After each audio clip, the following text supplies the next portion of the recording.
有个问题令我疑惑不解，始终不得其答案啊！我们为什么不接入世界网络，要将网络局限封闭起来呢？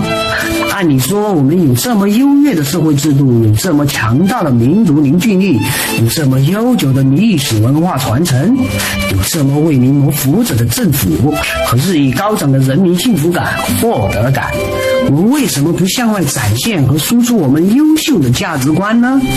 如果说怕反华是你渗透破坏，那么世界上这么多国家为什么不怕呢？没理由啊！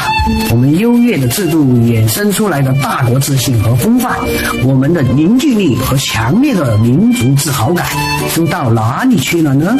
要知道，连接世界网络，我们可是有先天优势的。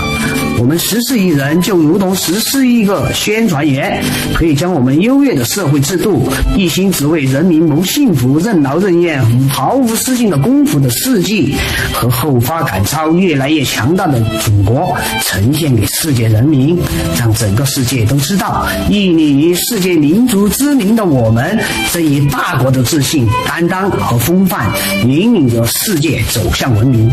可惜啊，我们一直将网络局限封闭着，